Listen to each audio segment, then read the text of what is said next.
Well, happy Easter, everybody, and good morning.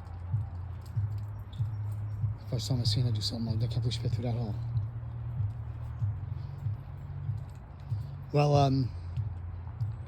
I rearranged everything yesterday because the weather's getting warmer. So I moved all the shelters I had over here. See the spot here? Moved it over here. And I'm gonna have to pull back the top off the top of the to get some air in this place and poke holes through this plastic. And she's always in here, and the black one always comes in here, the big black cat. Because when the weather's bad, they all come in here.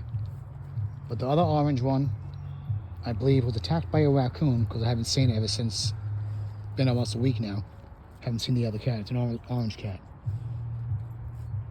I don't think it's possible that somebody could have trapped the cat and dropped it off somewhere. Get away from that hole.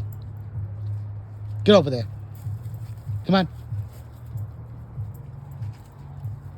So I know Johnny Backer posted up on the thing that he found a dead cat on a highway somewhere.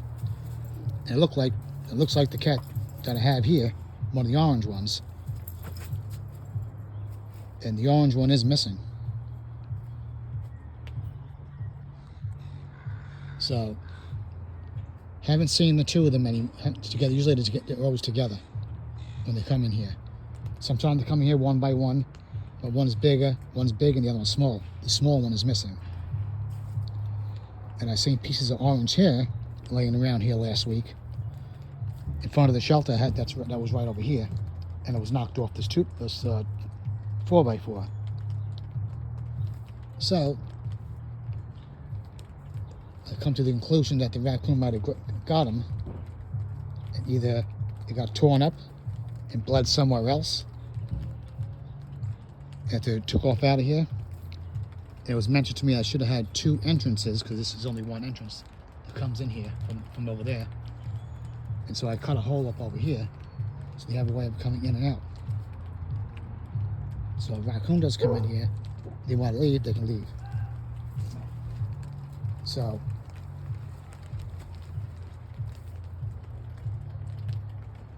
I suppose my dog was able to fit through. That's probably called it flexes. I gotta make it tighter so she can't do that again. Gotta get more duct tape. And I'm not getting any donations to get a shed, which is more sturdy. It won't be leaking, because I know this is leaking from these holes on top here. So there's nothing I can do to fix it. Everybody else says it's easy to patch up. Yeah, if you get on top of the roof, you can. I can't get on top of that damn roof. You have to get a ladder and have somebody be able to do it. You can't just hang over there and do it, unless you pull the whole top off. There's no point in doing that. And you can't tape it from the inside because there's wire. There's all wire here. All these people giving these their opinions.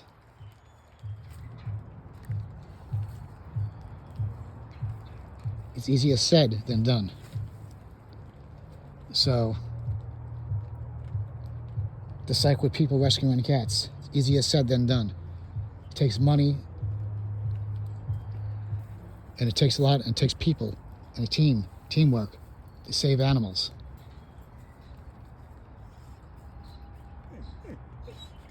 So I only posted up only one day about starting the rescue. And somebody's already asking me to take cats. I said I can't take any cats. I said I started the rescue because I'm rescuing the cats I have here. And when I get able to get funded for this operation I'm doing here, the money whatever I can get for a grant, if it's enough, I'd be able to get out here and get my own property. Then I can expand it, and then I can take more cats in and other animals, and not have to change the name. So she likes it over there. Yesterday, after I got done, no cats came in here until twice because of the rain. Then they came in. So I figured I'd do it this way. Heater's gonna stay there. Eventually it's going to come out of here because it's starting to get warm now. So I can take the heater out of here. Then I got to figure out buying a generator. A gas operated generator. It's 4,000 watts. So it'll be able to put out enough. So if I wanted to get an air conditioner to put into a shed, or in here if I have to. If I have to get a floor a conditioner, I can do that, and I can always just plug it into the generator. But it's supposed to, saying this summer is supposed to be a bad summer, the El Nino effect. There'll be a lot of heat waves. It's supposed to be worse than last summer, they're saying. So we all got to start preparing, start getting the animals prepared for this hot weather that's supposed to be coming this summer. That's why I rearranged everything in here. And if I don't get a donation for the shed, eventually I might have to take this down. I might have to just try and downsize it somehow. Take half of it down and put that part in the front up here somewhere. And it's still going to get hot in here. And it's not going to be leak proof. It's still leaking water. So I see puddles of water. The blanket's a little wet.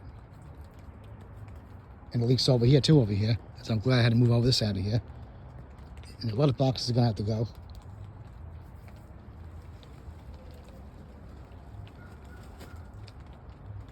But that's how it's going to be. I figured if I can get a small shed, it's going to have to be about less than half, more than half the size of this. I'm going to have to get 2 sheds.